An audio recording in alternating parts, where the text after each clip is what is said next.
Alright, what's up guys, Trail Chasers here. Today I want to talk about a long-term sort of follow-up on my Commencal V3 and just some of the stuff that's going on with her currently.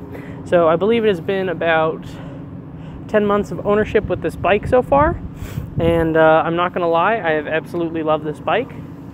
So much so that I decided not to sell her, decided not to sell either of my bikes. I know I'm very indecisive about these things, but the Commie is staying in the fleet. Now, if you don't know much about this bike, this is originally a 150-160 bike. Mine is set up 150-170, and there's a lot of stuff changed on mine. But overall, when I first got it, it was an excellent bike. The RockShox suspension that came on it was second to none. It was really awesome. And overall, I really enjoyed the stock build of this bike, but I've changed a lot of parts, as you guys know. So for starters, I got to go over my main gripe, which is the seat tube. It's a little bit tall for what I like. I'm actually going to chop it down just a little bit more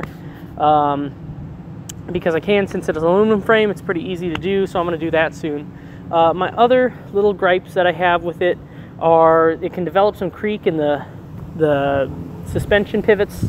Not super hard to fix, but it's annoying. I don't like to have my bikes doing that on me. And lastly, my other main gripe concerning this bike is the current axle standards on it. It's technically out of date, not metric, doesn't use the boost axles, but that's fine by me. Most of the parts on her work fine, so I'm not really itching to get on a newer boostified metric shock bike. Overall, I'm really happy with this one. Now, the current setup on it, as you guys know, I have some custom built spank wheel sets on here. So we're running the Spoon 32s. I'll probably be picking up some carbon wheels in the future for it. I'll really like to get on some carbon. The Chromag Foo 40 bars, I changed from the Spank Vibracores. I wanted something a bit narrower and taller, so that's 40 millimeters of rise. As far as I'm concerned, that is the highest amount of rise I want to go on a trail bike. Put on some new Specialized XL grips. I really like those, the single clamps with the nice waffle on the bottom and knurled top. Feels really good. The Hope brakes, they have been working excellent so far. Haven't had any issues with them. My Brand X dropper has been working excellent as well. Let's see if we can hide you a little bit better from the wind. Brand X dropper, no issues whatsoever with it. It's been great, it still works perfect. Really good so far. I'm pretty sure it's the same exact dropper as the Trans X, just rebranded, so it should hold up really well over time. The only other real changes I got are the pedals, seat. I actually squished this seat in that last crash that I had, and the big thing is my Suntour suspension. As you guys know, I ride Suntour stuff, so I got the Duralux R2C2 up front, which has been killing it so far, and the Do Air rear shock. I'm probably going to fit in a Tri-Air if I can fit one in on these frames. I'd like a piggyback shock in the rear. If not that, I want a coil shock for it, so I think that'd be pretty dope. Other than that, still the stock tires, stock drivetrain, which has been the SRAM NX. Haven't had any issues with the NX group set. It's been wonderful so far. No broken chains, derailleurs, nothing. It's taken a beating, and I haven't really looked after it a ton. Other than that, I gotta say the Suntour suspension, as you guys know, I really like the stuff so far. It's been excellent, super beefy, super sturdy, feels just like a downhill fork on the front of my trail bike, which is really nice. It is a bit heavier, obviously, but it's a great price and a great performer too.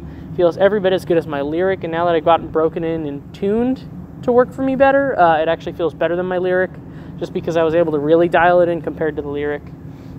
Now, the positives about this bike, there's a lot of them.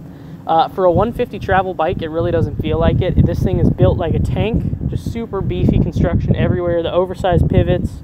It's not going to fail you no matter what you're throwing it at. So if you can have only one bike and you're a little bit more on a budget, V3 is an excellent option. I've really enjoyed the time on mine so far.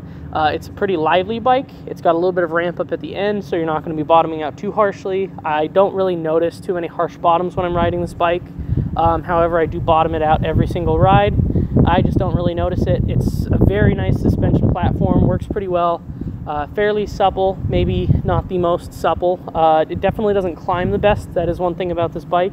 I like it because you just sit on it and just crank up the hill. It's like an older free ride bike, so it's not the best climber. It's pretty sprightly, and you won't have any issues getting it up a hill. But my build comes in at 35 pounds. The stock builds are lighter. Mine's just got a bunch of heavy parts on it. That's also why I'm looking at some carbon wheels. but it's a pretty hefty bike, so it'll take anything you can throw at it and then some. Very well balanced geometry, nice tight chain stays. Bike's really lively and just fun to play with. This has been one of my favorite bikes that I've owned so far. I really enjoy a lot of the characteristics about it. The other thing is once you get going down the hill, it really likes to go fast. This is a bike that does not hold me back, and I doubt it will really hold many people back. I know some people that ride V3s, they really enjoy them as well, and they send far bigger stuff than I do on my downhill bike, so they are very capable machines. Now, the last thing I want to touch on is price. It's pretty tough to beat the price on these Commencals, whether you're going for a V3, a V4.2, or their trail models or their downhill models. Commencal is great on pricing.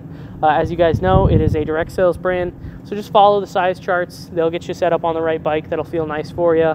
I didn't have any issues or any little complaints with my buying experience. They were very straightforward with me. They got my bike to me right when I needed it. It was quick shipping, great service, so super happy with this bike. Commencal did a good job.